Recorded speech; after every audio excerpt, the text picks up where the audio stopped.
The club official Ray Oliver, who lives in Suffolk, he asks, which supercar have you owned that you would drive on a daily basis? Oh, well, I think, an F40, that's the reason that this business is named F40. I wouldn't mind driving it on a daily basis. You should use your cars, But I do have a new car coming that I'm very excited about. It's an Audi RS6 Avant station wagon with 680 horsepower and all-wheel drive. So I'm going to be excited about that. But I test drive cars every week. So I get a new car from my manufacturer every week to test drive. This week it's a Hyundai Ioniq 6, all electric. Yeah, it's okay. We'll come on to electric in a little way with some of the other questions. I hope you, if there's anything that you don't want to answer, that's fine, but I don't think they're too personal. The second question is from Brian Ellis, one of our big cheeses. He's club director and our concours manager for the UK. He lives in Chorley, Lancashire. He said, if you could own only one car, what would it be? 1960 Ferrari 250 short wheelbase. Very easy answer. Craig McCarthy, a member from North Wales. Which underrated Mercedes is the upward-coming classic investment? Well, I think the 560 SLs are very, very affordable right now. We just sold one in '87 with 2,700 miles on it, and it did over $100,000. They were the last hand-built Mercedes, so therefore I think that there's a lot of future in those. Good. Stuart Matheson, club director, looks after all our 107s as a model register captain, lives in Wimbledon, London. What long-term effect will modern electric vehicles have on the classic car market? Well, that all depends on where our fuel is going. Porsche's making a synthetic fuel right now. This electric car market has got nowhere to go, I think. There's no legs in it. I think it's a blip in the marketplace. Sort of like it was back in the 1900s. It was a convenience for women to drive cars so they didn't get burnt starting the steam car up, and they couldn't crank the car. They didn't have the power to do that, and didn't want to get hurt. So the electric car was a huge success in very wealthy areas because they were about 4 to 5 times the price of a normal gasoline or steam car. But the infrastructure's not there. We're societies of freedoms. So if I wanted to go to Miami, Florida this afternoon, I could just get in this Mercedes and drive. Stop at the gas station, it takes 8-10 minutes to fill it up, and I'm gone. With an electric car, you got about maybe 300, 350 miles in range. You got to make sure that you know where the charging station is. You got to figure into your time, maybe an hour and a half to 2 hours to fully charge the car. So instead of going to Miami maybe in 26 hours, it would take maybe 2.5 days to get to Miami. So I don't think society's ready for that right now. They're good commuter cars to get back and forth to work in. And everybody thinks that electricity is for free when they plug that car in. It's not at all. It costs a lot of money. It's like having 2 clothes dryers on all the time. So I don't think it's. I think that hydrogen has a real future in automobiles. But for the vintage cars, I think that there'll always be fuel. Just maybe it'll be a little different. Thank you. Very comprehensive. Martin Edwards of Ipswich, a member. If you couldn't be involved with cars, what else would you spend with your time? Motorcycles? Yes. Motorcycles? Anything with engines. And we have a farm here in Connecticut, so I enjoy doing things up there, mowing my lawn. I mean, we have about 20 acres of lawn, and I just relaxing. Yeah, I enjoy that very much. I knew about your motorcycles. Yeah. Steve Varney from Iffold, West Sussex, a member. Which classic vehicle would you choose to travel from one side of America to the other? Whoa, that's a tough question. A Mercedes-Benz.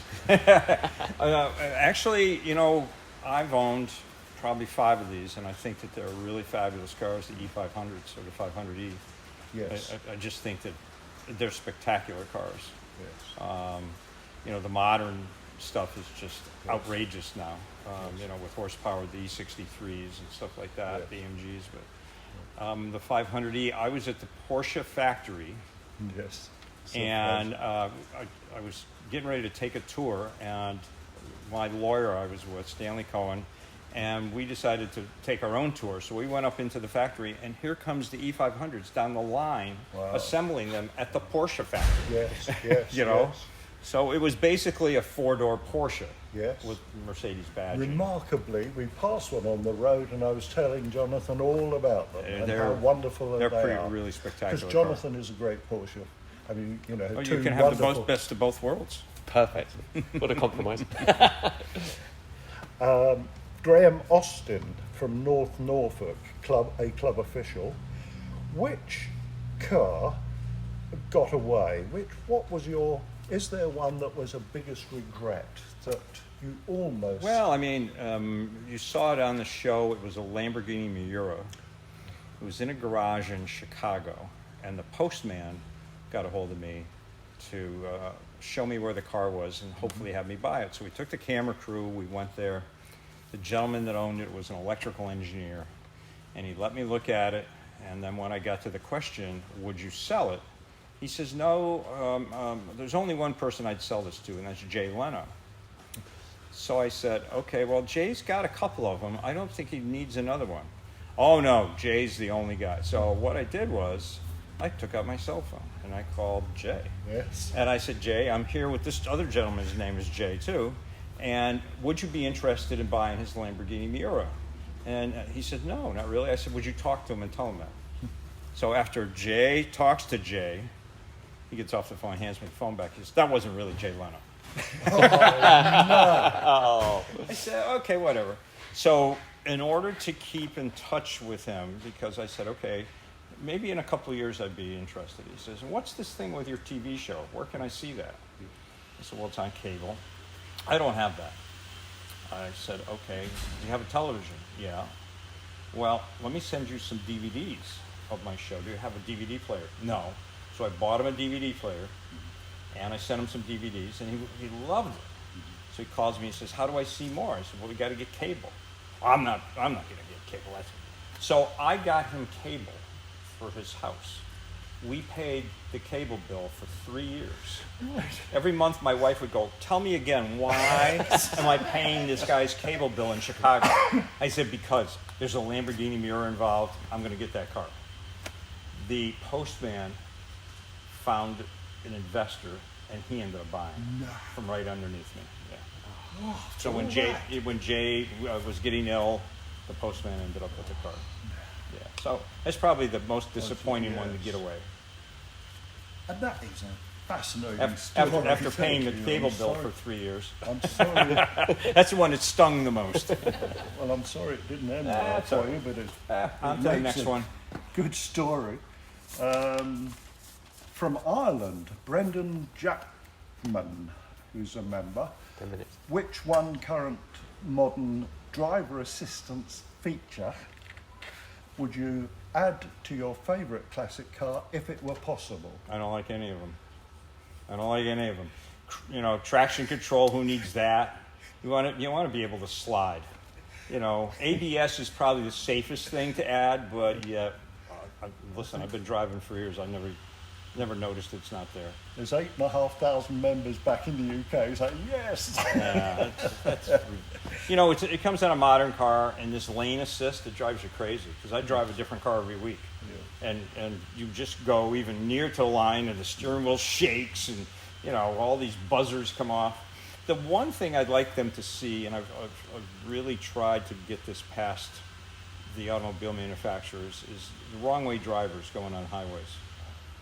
So what I have suggested to them, and matter of fact, we've got a patent for it right now, is a radar where there would be stuff that reflects up to the car that shuts your car off when you're going up the wrong way. Just shuts the car totally off. Because it happens. Yeah. Oh, it happens. Around here, we probably this summer had 10 deaths for people driving up the wrong side of the highway. Miss the signage. Most of them are drunk.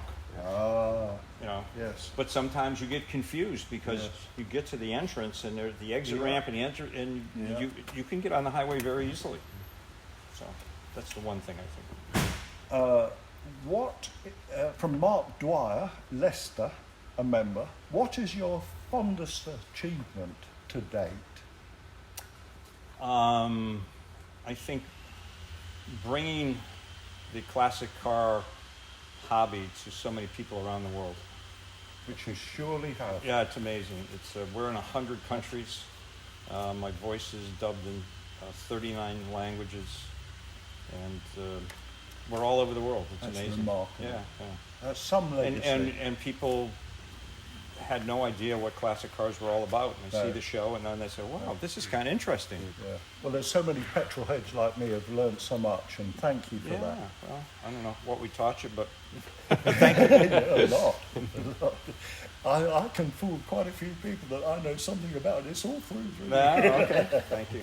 David Page, West Mersey, which is right in the on the east coast. He's Anglia South Regional Officer, a very busy organiser for the club. Which car, if any, do you use as your daily driver? So I test drive cars, so I don't really need a car, but my Ford F450 pickup truck is probably the go-to vehicle that if I want to go to the Home Depot or somewhere else, I get in the truck. That's it. Yes, and we have I've got a Mini Cooper, a modern day Mini Cooper, and then a lot of other cars. And then my airport car is a VW Golf station wagon. Ah, yes. They hand me down from my daughter. Yes. I bought it for her new, and I said, "Don't sell that car. Trade it in. I want it when you're done with it." Yes. Ours is a Skoda Fabia, and it's at an airport now back in the UK. It's an airport car. Michael Davis, member. What was the worst car you ever bought? I know the answer to this. Lemon Concours. Yeah, well, I mean, the Lemon Concours, I don't buy those, so No. I'm given. Probably the weirdest or most unusual is a Spawn-bodied car that is very ugly. Sort of looks like a catfish coming out of the water. But I mean, there's not too many cars that I totally dislike. And that's one. Thank you. Roger Wincol, Regional Officer from Colchester. What is your favourite car show?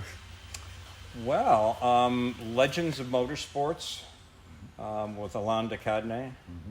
And then he did another one, I can't remember, but Alain was a great friend. So when I used to see his show, of course, I wasn't on TV then. Yeah.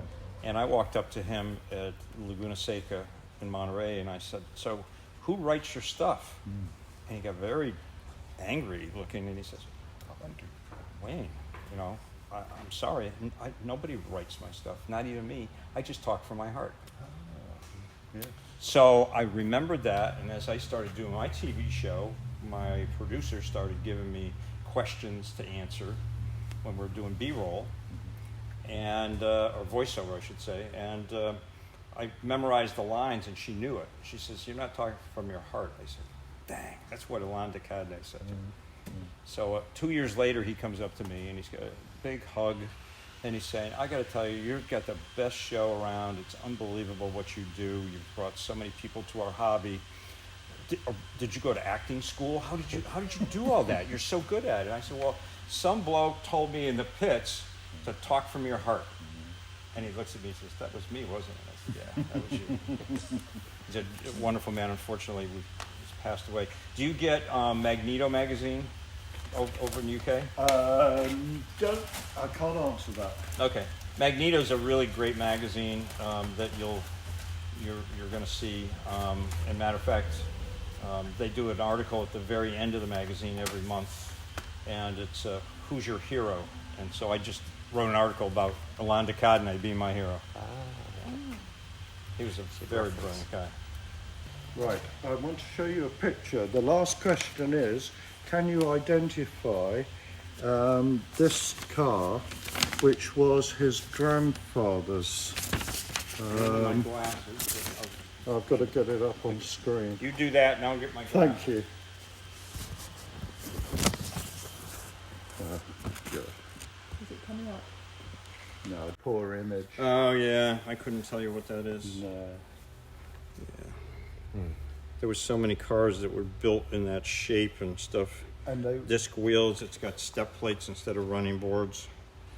It could have been a Mercer, something like that, but the disc wheels just throw me off. Sorry. not at all. I'm Yeah. not surprised Yeah. because most of them were hand coach built, weren't they? Yeah. They came over as chassis, running gear, and That's right. all built here and then sent Right. to a coach. I understand. right.